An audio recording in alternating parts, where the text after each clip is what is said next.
जिसकी लागत है 72.36 करोड़। एक बार जोरदार तालियां आप सभी की।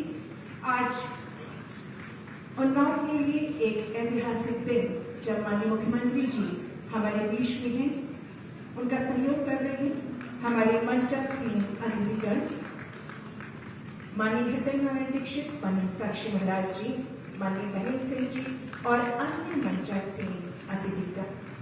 190 परियोजनाएं, लागत 93 करोड़। बहुत बहुत धन्यवाद महोदय।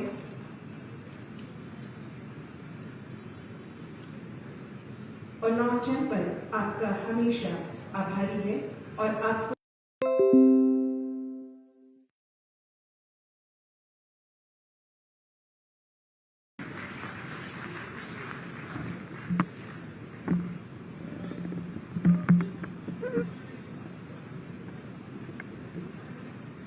जनपद उन्नाव की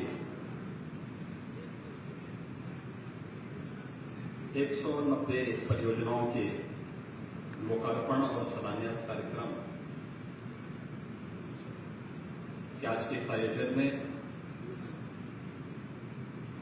जिनका यशस्वी नेतृत्व इस जनपद को प्राप्त होता है और आज उनका मार्गदर्शन भी प्राप्त हुआ है विधानसभा के हमारे यशस्वी अध्यक्ष माननीय श्री हृदय नारायण दीक्षित जी, जनपद उन्नाव के लोकसभा क्षेत्र से लोकप्रिय सांसद माननीय डॉक्टर सच्चिदानंद हरि साक्षी जी महाराज, उत्तर प्रदेश सरकार में मेरे मंत्रिमंडल के सहयोगी मंत्री डॉक्टर महेंद्र सिंह जी, राज्य मंत्री श्री सुरेश वासी जी, प्रदेश के महामंत्री भारतीय जनता पार्टी श्री JPS राठौर जी,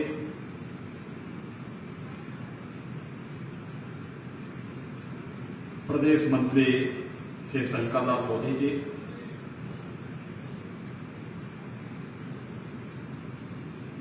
जिला के अध्यक्ष श्री राजकिशोर रावत जी, निवर्तमान अध्यक्ष श्रीमान श्रीकांत कटियार जी, जिला पंचायत के अध्यक्ष श्रीमती संगीता सेंगर जी,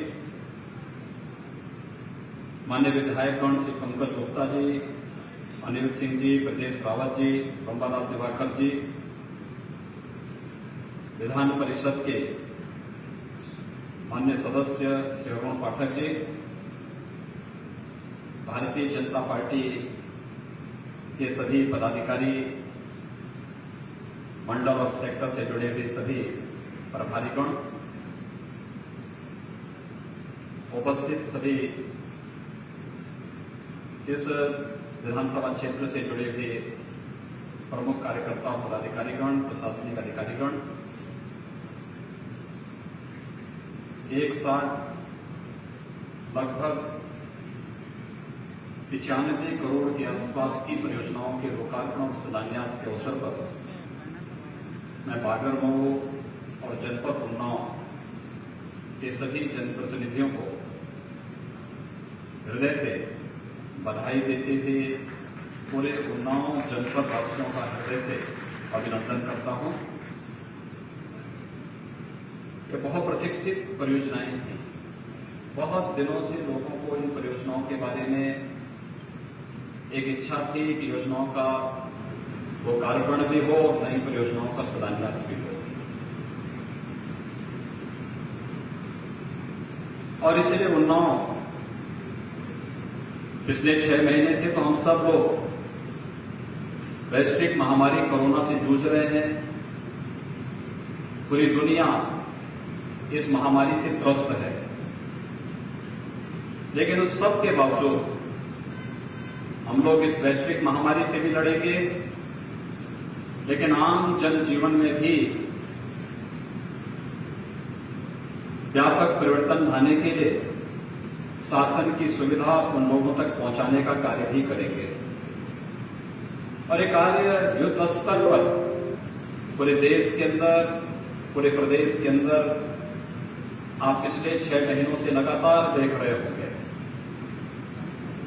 शासन का उद्देश्य ही होता है लोक कल्याण, और ये लोक कल्याण का भाव सामान्य दिनों में हर व्यक्ति भले ही महसूस करे, लेकिन जब संकट का समय हो तब उस संकट से अपनी परवाह किए बगैर समाज के लिए, लोक के लिए कोई व्यक्ति, कोई संगठन पूरी प्रतिबद्धता के साथ कार्य कर सके, तो बहुत बड़ी बात होती है। आपने देखा होगा 25 मार्च को जब पूरे देश के अंदर लॉकडाउन प्रारंभ हुआ था, दुनिया के अंदर उससे पहले कोरोना आ चुका था, भारत में भी इसकी आहट शुरू हो चुकी थी, लेकिन आदरणीय प्रधानमंत्री जी के नेतृत्व में समय से लिए गए फैसले के परिणाम स्वरूप 135 करोड़ की आबादी का भारत दुनिया के तमाम विकसित देशों की तुलना में बहुत सुरक्षित स्थिति में है, एक संभली हुई स्थिति में है। लेकिन ये कोरोना हम सबको बहुत सारी बातों के प्रति आगाह नहीं करता है। एक कि बीमारी के प्रति सतर्कता और उसका हम जितना बचाव कर सकते हैं उतना ही उपचार के लिए हमें हॉस्पिटल नहीं जाना पड़ेगा, और बचाव और अंततः यहां से आपने भारी बहुमत से साक्षी जी महाराज को चुनाव जिता करके भेजा। मैं इसके लिए आप सबका हृदय से आभार व्यक्त करता हूं और आप सबके प्रति धन्यवाद ज्ञापित करने के लिए मैं आज आपके बीच यहां पर उपस्थित हुआ हूं।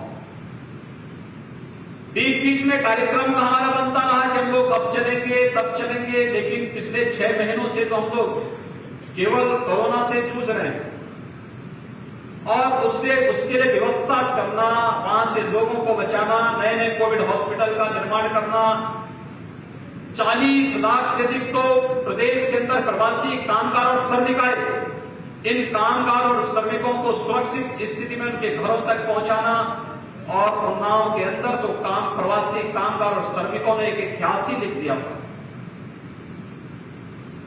वे बेचारे जहां आजीविका कमाते थे वहां से भले ही उनको पलायन करना पड़ा हो, लेकिन जब हमने उन्हें यहां क्वारंटीन सेंटर में रखा तो जिस विद्यालय में थे उस विद्यालय का उन्होंने रंग रोगन करके ऐसा आदर्श विद्यालय बना दिया कि प्रधानमंत्री जी ने भी अपने मन की बात में उसका उल्लेख किया।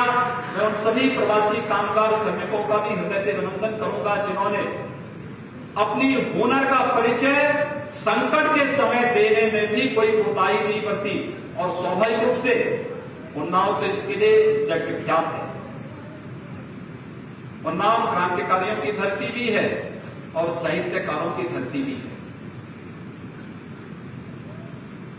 आखिर चंद्रशेखर आजाद तो देश को उन्नाव की धरती ने ही दिया था।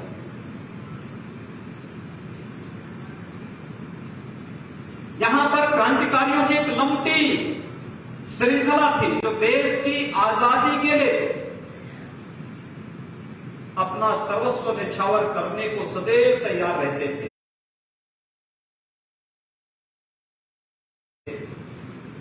और चंद्रशेखर आजाद उस श्रृंखला के एक सिरमौर।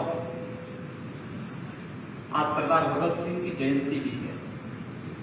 स्वाभाविक रूप से इन क्रांतिकारियों के प्रति नमन करने और अपनी श्रद्धा को व्यक्त करने का एक अवसर हम सबको प्राप्त होता है। यह धरती प्रख्यात साहित्यकार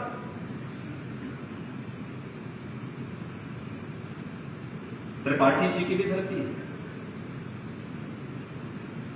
पिछली बार आप लोग आए थे और माननीय अध्यक्ष विधानसभा जी ने, वे स्वयं भी एक साहित्यकार हैं। वे पहले क्रांतिकारी थे, बाद में साहित्यकार बन गए और अब विधानसभा के अध्यक्ष हैं।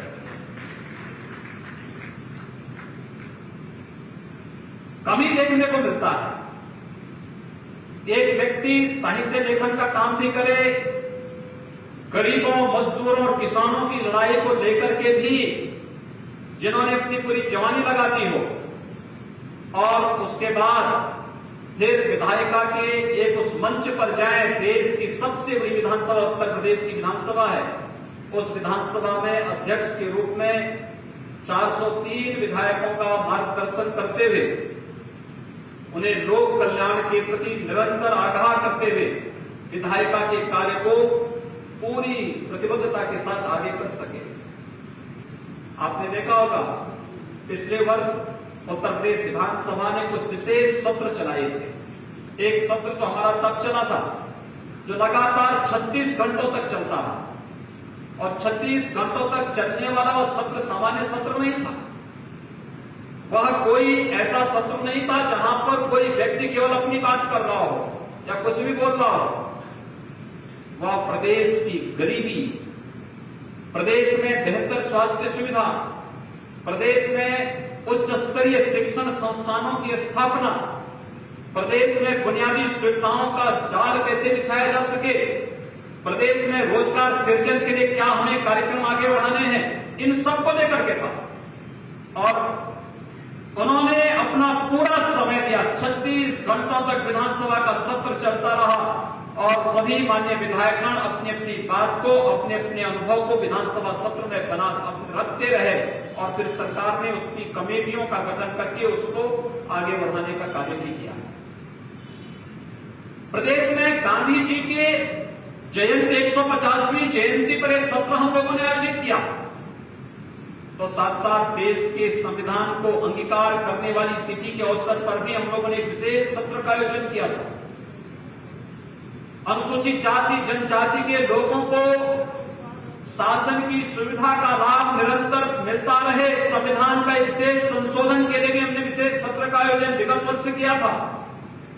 और इस वर्ष जब कोविड-19 से पूरा देश और पूरी दुनिया कहीं छुपी भी थी, कहीं डरी भी थी, कहीं पर भयभीत थी, सहमी भी थी, और तब हम लोगों ने उत्तर प्रदेश विधानसभा का एक 3 दिवसीय विशेष सत्र का आयोजन इस वर्ष भी करके हम लोगों ने अपने विधायी कार्यों के प्रति अपने वचनबद्धता को भी व्यक्त किया है। यह भी माननीय अध्यक्ष के नेतृत्व में उत्तर प्रदेश विधानसभा के माध्यम से प्रारंभ हुआ है। और पिछली बार जब हम लोग आए थे तो यहां पर निराला जी के नाम पर भव्य पुस्तकालय के निर्माण की कार्रवाई को आगे बढ़ाने का कार्य रहा हो, या फिर अन्य उसके नाम पर स्मारक आदि बनाने की कार्रवाई को, इस धरती का सौभाग्य है इस प्रकार के साहित्यकार इस धरती पर पैदा हुए हैं, और देश की आजादी के लिए भी जिन महापुरुषों ने अपना योगदान दिया, हम लोगों ने महाराजा सातन पासी का नाम सबने सुना होगा। विदेशी आक्रांता थर्राते थे उनसे, और उस कालखंड में जो लोग भारत के अंदर भारत के मानविकताओं पर हमला करने का दुस्साहस की नियत से भारत में आते थे, उस कालखंड में इन लोगों ने समाज को नेतृत्व दिया। सातन पासी उस परंपरा के एक नेतृत्व करता थे। यहां पर सातन पासी थे, लखनऊ में बिजली पासी थे, महाराज सुहेल देव के नेतृत्व में बहराइच और उसके आसपास के क्षेत्रों में जिस प्रकार की लड़ाइयां लड़ी गई थी, 150 वर्षों तक इस देश पर मुगलों का हमला करने का दुस्साहस नहीं कर पाए थे। लेकिन उस सब के बावजूद कुछ लोग प्रदेश की जनता के पैसे से बनने वाले म्यूजियम का नाम ही मुगल म्यूजियम रख रहे थे। मैंने कहा मुगल म्यूजियम नहीं, इसको छत्रपति शिवाजी महाराज के नाम पर रखो। छत्रपति शिवाजी महाराज के नाम पर हम लोगों ने आगरा के इस म्यूजियम का नामकरण कर दिया है। लेकिन सातन पासी जी के नेतृत्व में जो लड़ाई इस देश के अंदर लड़ी जा रही थी, उन्हें जो सम्मान मिलना चाहिए था नहीं मिल पाया। आज हम उस सम्मान को देने के लिए आपके बीच में आए हैं। बागरमऊ से संगीला मार्ग का नामकरण हम लोग महाराजा सातन पासी के नाम पर करेंगे, और इसलिए मैं आज आप सबके बीच में भारत माता के इस महान सपूत को स्मरण करने के लिए, उनके प्रति अपनी श्रद्धांजलि व्यक्त करने के लिए आपके बीच यहां पर उपस्थित हुआ हूं।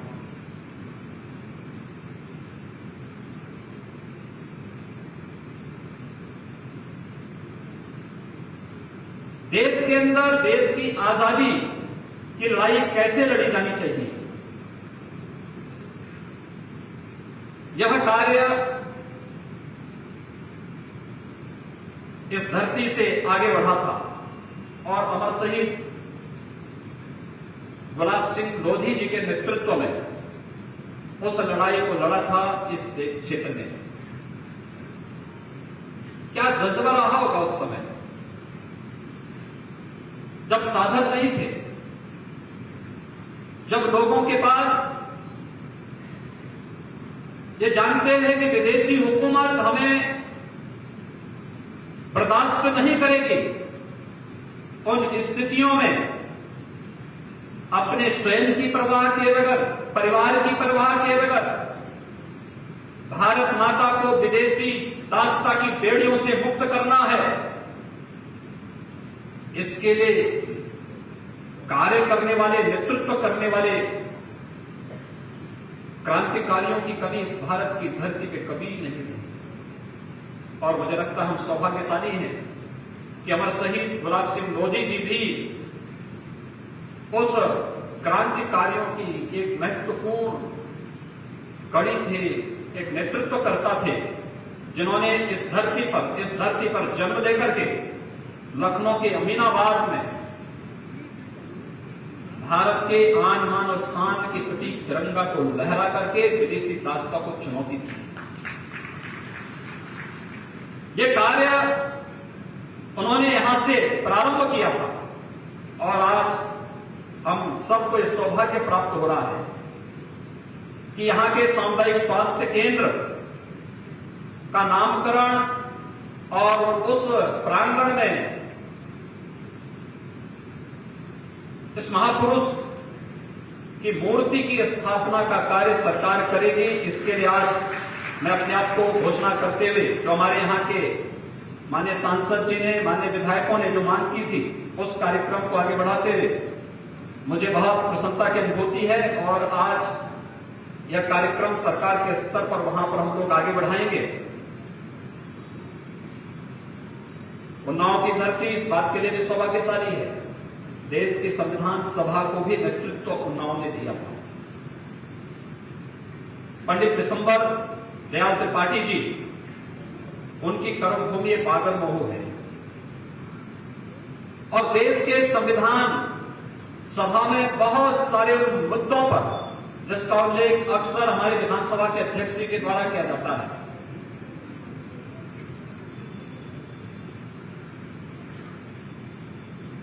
उन्नाव वो एक स्वतंत्रता संग्राम सेनानी थे, लेकिन उन्होंने नेतृत्व यहां से लेकर के इस पूरे क्षेत्र को गौरवान्वित किया था। देश की संविधान की जो वास्तविक पहली प्रति बनी थी, जब देश के संविधान लागू होने के 50 वर्ष के उपलक्ष्य में हमें मूल प्रति उपलब्ध कराई गई थी संसद के द्वारा, तो उस समय मैं देख रहा था इन सभी महापुरुषों के उसमें हस्ताक्षर मौजूद थे मूल प्रति में, और वह सौभाग्य उन्नाव जनपद को भी जाता है। और आज मुझे यह बताते हुए प्रसन्नता है कि प्रदेश सरकार ने अभी हाल ही में एक राजकीय महाविद्यालय रसूलपुर रूली का बनाया है। मुझे भारत माता के इस महान सपूत के नाम पर, दिसंबर दयाल त्रिपाठी जी के नाम पर इसके नामकरण करने की घोषणा का सौभाग्य प्राप्त हो रहा है। मैं इन महापुरुषों के प्रति अपना सम्मान व्यक्त करता हूं, अपनी श्रद्धांजलि भी देता हूं। भाइयों बहनों, आपने यहां पर आज लगभग 190 परियोजनाओं के उद्घाटन और शिलान्यास के कार्यक्रम को देखा होगा। हम लोग एक व्यवस्था बना रहे हैं। लोगों के लिए आश्चर्य है, उत्तर प्रदेश जैसे राज्य में जिसके बारे में कहा जाता था कि यहां पे कोई बुनियादी सुविधाएं नहीं, अपराध है, लोग तमाम बुनियादी सुविधाओं के लिए तरसते हैं। लोगों को लगता था कि कोरोना आएगा तो उत्तर प्रदेश का क्या होगा, एक आशंका रहती थी और स्वाभाविक भी थी। उत्तर प्रदेश के नाम पर जिस प्रकार का माहौल बनाया गया था, पिछली सरकारों ने जिस प्रकार से उत्तर प्रदेश को देश और दुनिया के अंदर बदनाम करके रख दिया था, हमें उससे उभारना था। लेकिन 3-3.5 वर्षों में हम लोगों ने इस कार्य को लेकर के पूरी मजबूती के साथ, पूरी ईमानदारी के साथ कार्य करते हुए इसे उभारने का कार्य किया। इसके लिए हम लोगों ने अनेक प्रयत्न किए, अनेक प्रयास किए और प्रयास की श्रृंखला में ही आज अगर हम सफल हुए तो एक टीम वर्क दिखा है प्रदेश के अंदर। ये टीम वर्क हर एक स्तर पर, शासन में, प्रशासन में, जनप्रतिनिधियों में, जनता में आपस में एक साथ जुड़ करके, मिल करके हम लोगों ने इस कार्यक्रम को आगे बढ़ाया। कोरोना कालखंड में सफलतापूर्वक परिणाम दिए। लोगों को लगता है उत्तर प्रदेश आखिर इतना सफलता परिणाम कैसे दे पाया, लेकिन हम लोगों ने पिछले 3-3.5 वर्षों में हेल्थ इंफ्रास्ट्रक्चर के लिए बहुत कुछ करने का प्रयास किया। आजादी के बाद प्रदेश में केवल 12 गवर्नमेंट मेडिकल कॉलेज बने थे। 1947 से लेकर के 2017 तक इन 70 वर्षों में केवल 12 मेडिकल कॉलेज। और भाइयों बहनों, 2017 से लेकर के 2020 के बीच में हम वर्तमान में 29 मेडिकल कॉलेज उत्तर प्रदेश में निर्माण का कार्य प्रारंभ कर चुके हैं। तो एम्स में हम लोगों ने प्रवेश भी दे दिया है और अन्य स्वास्थ्य की सुविधाओं को बेहतर रूप से आगे बढ़ाने का कार्य निरंतर जारी है। हमारा प्रयास है आने वाले समय में जो 16 जनपद हैं जहां मेडिकल कॉलेज नहीं, या तो सरकार या पीपीपी मोड पे हम वहां पर एक नया मेडिकल कॉलेज भी देंगे, जिससे लोगों को राहत मिल सके और बेहतर स्वास्थ्य की सुविधा लोगों को अपने अपने जनपदों में मिल सके।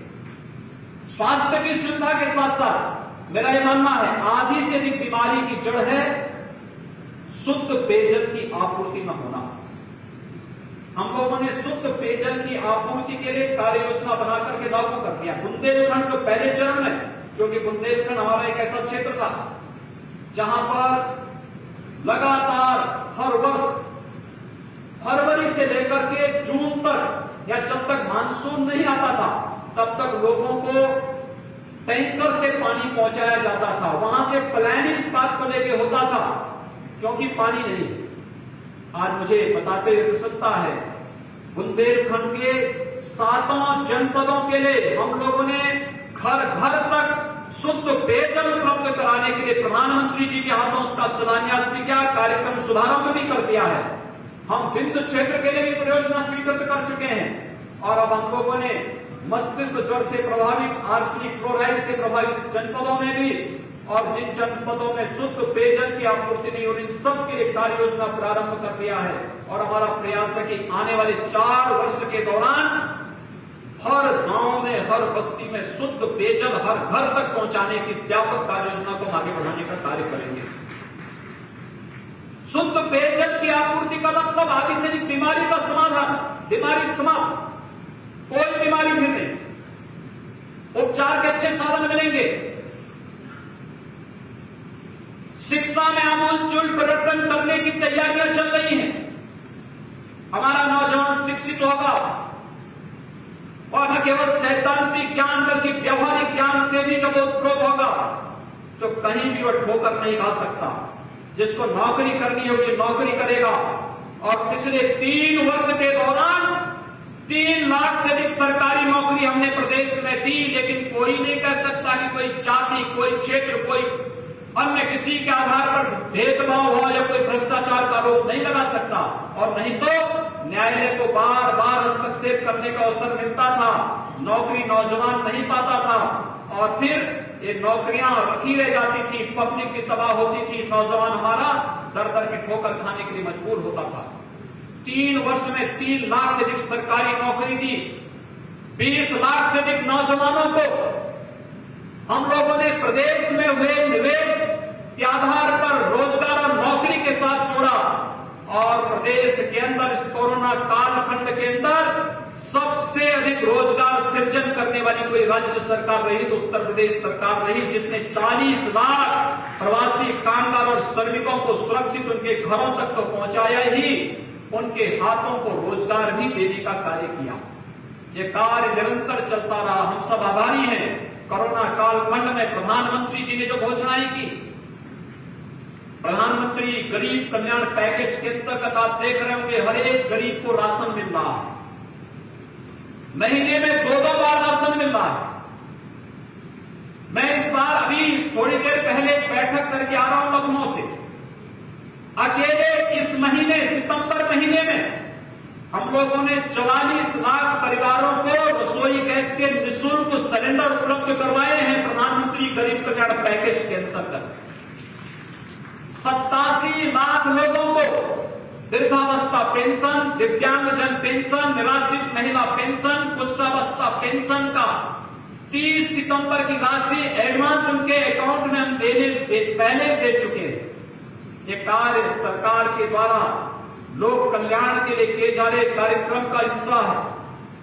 नहीं तो पेंशन के नाम पर कितना बंदरबांट होता था। गरीब को पेंशन गरीब के नाम पर आती थी, लेकिन इसके नाम पर कुछ लोगों ने बिचौलिए बनकर के बीच में दलाली करके उस गरीब का उस छोटी सी राशि में भी डकैती डालने का कार्य होता था। राशन कार्ड का कितना कालाबाजारी होती थी। सीबीआई जांच भी हो पाती हो, तमाम लंबित पड़ी हुई इनकी। लेकिन हम लोगों ने इनपॉस मशीन के साथ जोड़ करके आज हर स्तर पर लोगों को भ्रष्टाचार मुक्त व्यवस्था देने और हर गरीब को राशन मिल सके, यह एक व्यवस्था लागू की। और महीने में कोविड-19 के दौरान 2-2 बार हर गरीब को राशन देने 18 करोड़ लोगों को 12 बार राशन उपलब्ध करवाने का कार्य अब तक किया जा चुका है। आने वाले समय में भी यह कार्यक्रम निरंतर आगे चलेगा। प्रधानमंत्री आर्थिक पैकेज के अंतर्गत भी, आत्मनिर्भर पैकेज के अंतर्गत भी तमाम प्रकार के रोजगार के कार्यक्रम चल रहे हैं।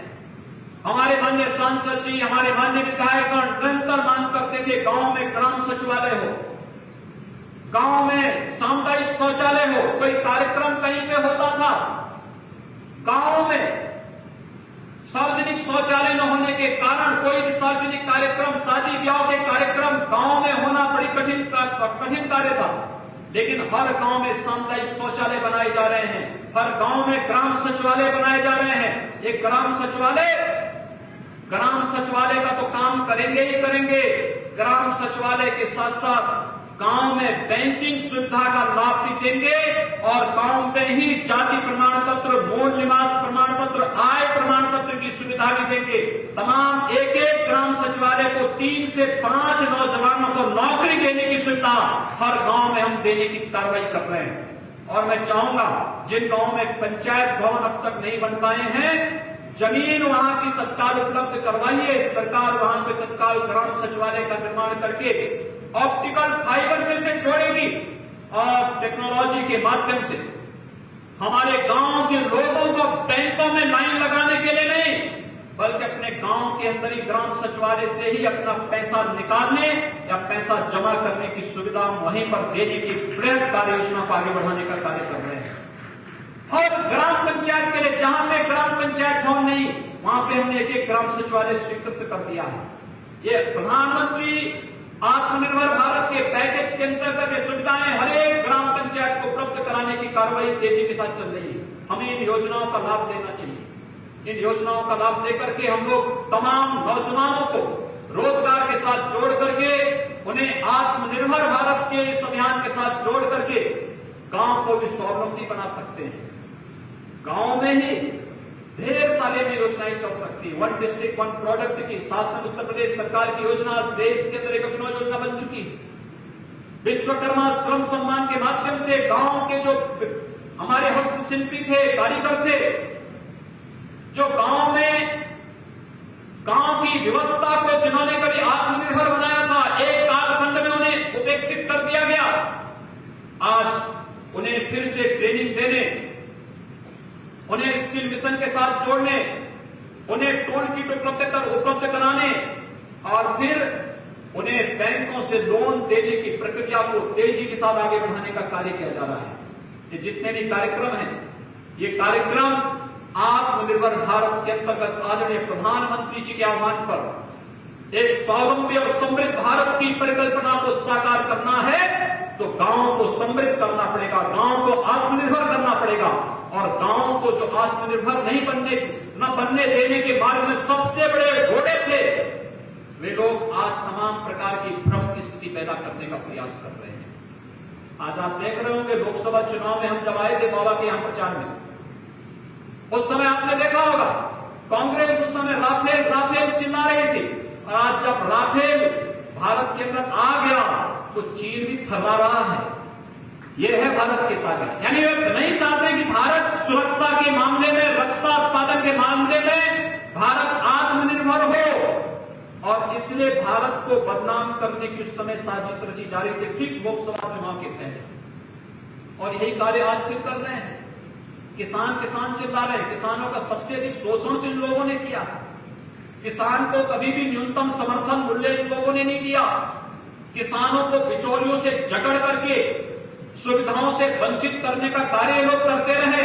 और जब किसानों के लिए प्रधानमंत्री जी ने संसद में बिल पास करके आत्मनिर्भरता की ओर अग्रसर करने और लागत का दुगना दाम देने के लिए 3 बिल संसद में पास करवाए, तो आज कांग्रेस और उसके सहयोगी दल मिलकर के किस प्रकार का हाइतोबा मचाए हुए हैं।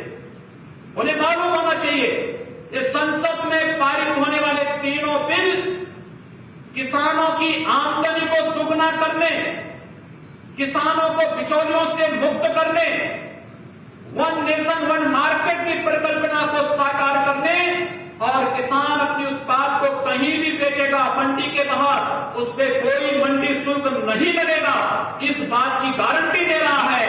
लेकिन ये लोग जो अब तक बिचौलियों के कारण किसानों को जकड़ करके उन्हें लाभांश से वंचित करते थे, वे लोग चिल्लाहट मचा करके, गुमराह करके, अनावश्यक रूप से देश के माहौल को खराब करने का कार्य कर रहे हैं। कांग्रेस के नेताओं को तो, इन लोगों को तो, ये जो विपक्ष के नेतागण हैं, इन लोगों को तो इस बात में ही बुरा लगता है कि कश्मीर से धारा 370 क्यों समाप्त हो गई। यानी इनकी राष्ट्रीयता पर और राष्ट्रभक्ति पर भी मुझे कभी कभी संदेह होता है, किस प्रकार की टिप्पणी ये लोग करते हैं।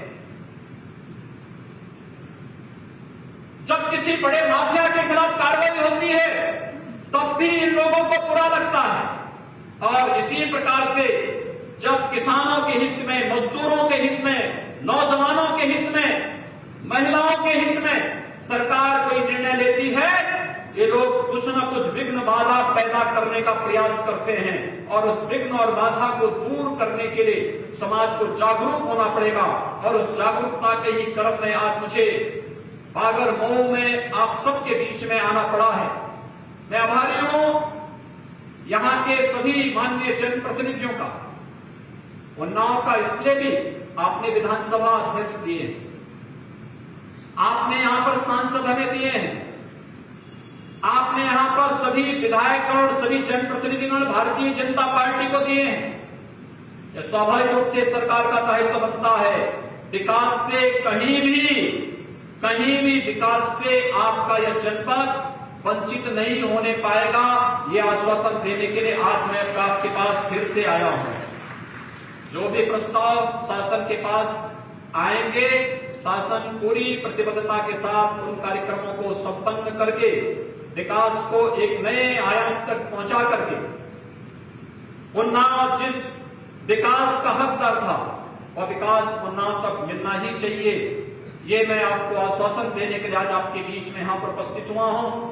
मैं आप सबसे इस बारे में कहूंगा, केंद्र और प्रदेश सरकार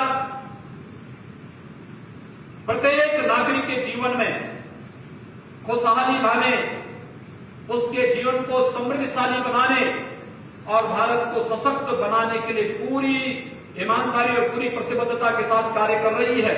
हम सबको मिलकर इस अभियान का हिस्सा बनना चाहिए।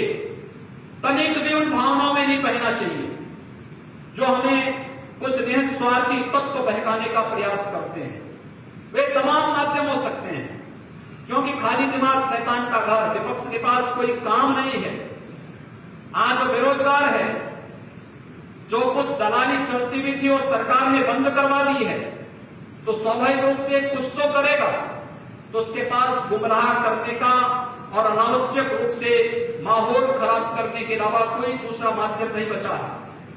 हम एक अपनी ऊर्जा का उपयोग सकारात्मक दिशा में करें, और सकारात्मक ऊर्जा का उपयोग जिससे आपके गांव का, आपके विकास खंड का, आपकी तहसील का, आपकी विधानसभा का, आपके जनपद का विकास हो सके, और विकास न केवल आपको बल्कि आने वाली पीढ़ी को भी लाभान्वित करते हुए गौरवान्वित कर सके, इस दिशा में निरंतर चलने वाली विकास की इस प्रक्रिया को आगे बढ़ाने का कार्य करने के लिए आज आपको आश्वस्त करने के लिए मैं यहां पर विशेष रूप से आया हूं। मैं इस अवसर पर विशेष रूप से धन्यवाद दूंगा विधानसभा के माननीय अध्यक्ष जी का, क्योंकि कोरोना कालखंड के दौरान मैंने उनको स्वयं कहा था, मैंने कहा अध्यक्ष जी आप कोरोना के दौरान कहीं निकलिएगा मत, क्योंकि विधानसभा अध्यक्ष निकलेंगे तो अन्य लोगों को रोकना मेरी दिक्कत होती है। और आज वे स्वयं भी इस मंच पर आए। मैंने उनसे आग्रह किया था, मैंने कहा अपने कार्यक्रम में रहेंगे, क्योंकि पूरे जनपद की योजनाओं का है, और साक्षी जी महाराज भी बाहर थे।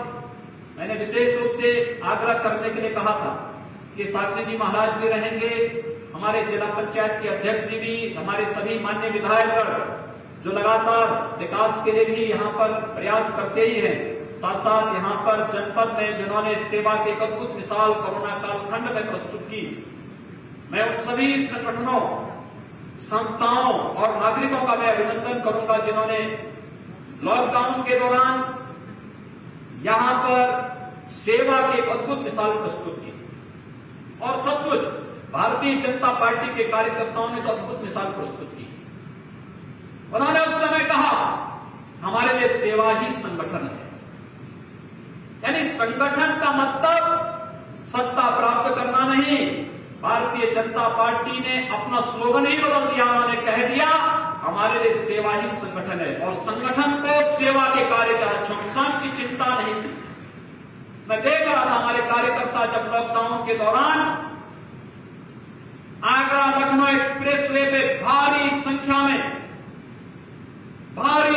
में जब कामगार और श्रमिक आ रहे थे अपने अपने जनपदों के लिए, तो कोई कार्यकर्ता जो नंगे पैर चल रहे थे उनके पैरों में चप्पल पहनाने का कार्य कर रहे थे, कोई कार्यकर्ता गर्म पानी से उनके पैरों को धो रहा था, कोई भोजन का पैकेट उन्हें उपलब्ध करा रहा था, कोई दवा की व्यवस्था कर रही थी। अपनी स्वयं की परवाह किए बगैर सेवा को इस संगठन के रूप में ढालने का कार्य जिन कार्यकर्ताओं ने किया है, उन सबका भी मैं अभिनंदन करता हूं। जनता जनार्दन का मैं अभिनंदन करता हूं, जिन्होंने पूरे धैर्य के साथ आदरणीय प्रधानमंत्री जी के नेतृत्व में पूरे देश के अंदर कोरोना की इस लड़ाई को मजबूती से लड़ने के लिए अपना योगदान दिया है। लेकिन भाइयों बहनों, मैं आप सबका आह्वान करूंगा, अभी हमारे सामने आगामी 6 महीने, बहुत 6 महीने हमारे बीत चुके हैं, लेकिन अगले 6 महीने हमारे लिए अभी इसी प्रकार से चुनौतीपूर्ण बने रहेंगे। हम लोग 4 चरण के लॉकडाउन के बाद चौथे चरण के अनलॉक में है। हमें आर्थिक गतिविधियां जनजीवन को सामान्य बनाने के लिए चलानी पड़ रही है, ये चलाना भी पड़ेगा, लेकिन हमें सावधानी हर स्तर पर रखनी पड़ेगी, हर एक स्तर पर रखनी पड़ेगी, क्योंकि कोरोना का सबसे आसान शिकार लापरवाही है। जो लापरवाह हुआ वो उसकी चपेट में आ जाएगा, और इसलिए प्रयास होना चाहिए हर एक स्तर पर बचाव का। प्रधानमंत्री जी ने जो स्लोगन दिया, 2 गज की दूरी और मास्क जरूरी, हम इसका पालन जरूर करें। अगर बीमारी आ जाती है, हम जांच करने में संकोच न करें। अगर कोविड पॉजिटिव आ जाता है और व्यक्ति पहले से ही किसी बीमारी की चपेट में है, कमजोर इम्यूनिटी का है, बुजुर्ग है, गर्भवती महिलाएं हैं, छोटे बच्चे हैं, तत्काल उन्हें हॉस्पिटल में चले जाना चाहिए। तत्काल हॉस्पिटल प्रशासन को सूचित करके हॉस्पिटल में चले जाएं और किन किन लोगों के संपर्क में वे थे उसकी जानकारी प्रशासन को उपलब्ध करवा दें। मुझे लगता है लड़ाई व्यक्ति की नहीं देश की है। देश की लड़ाई का मतलब हर एक नागरिक की सहभागिता, और हम लोग प्रत्येक नागरिक को इसके प्रति जागरूक कर लेंगे। आगामी 6 महीने लगभग अभी पिछले एक सप्ताह से काफी अच्छे दिशा में हमारे सामने परिणाम आए हैं। जो मैंने आपको बताया है कि पिछले 6 महीनों के पिछले 8 दिनों के दौरान 15,000 मरीज कम हुए हैं। एक्टिव जो केस थे वे कम हुए हैं, क्योंकि तेजी के साथ सुधार हो रहा है और मरीजों की संख्या तेजी के साथ कम हो रही है। लेकिन सबके बावजूद सावधानी आवश्यक है। हम इसका पालन करते हुए अपने जितने भी हमारे आर्थिक गतिविधियां हैं, सामाजिक गतिविधियां हैं, राजनीतिक गतिविधियां हैं, इन गतिविधियों को उसके साथ जोड़ करके देखेंगे। ये मैं आप सबका आह्वान करूंगा। बागरमऊ विधानसभा के सभी कार्यकर्ताओं का आह्वान करते हुए कि भारतीय जनता पार्टी विकास के लिए पूरी प्रतिबद्धता के साथ आपके साथ खड़ी है, जनपद उन्नाव के साथ खड़ी है, इस लोकसभा क्षेत्र के साथ खड़ी है। विकास में कहीं भी कोई उपेक्षा, कहीं भी किसी भी प्रकार से आपको कहीं कोई किसी भी स्तर पर विकास के पैमाने पर आप कहीं भी अपने को विकसित महसूस नहीं करेंगे। यही आश्वासन देते हुए मैं एक बार फिर से जिन महापुरुषों के नाम पर आज हम लोगों ने यहां पर नामकरण किए हैं उनकी स्मृतियों को कोटि कोटि नमन करते हुए अपनी श्रद्धांजलि देता हूं और विश्वास व्यक्त करता हूं कि इन महापुरुषों की प्रेरणा हम सबको निरंतर आगे बढ़ने के लिए प्रेरित करेगी। आप सबके प्रति मेरी शुभकामनाएं। धन्यवाद। जय हिंद।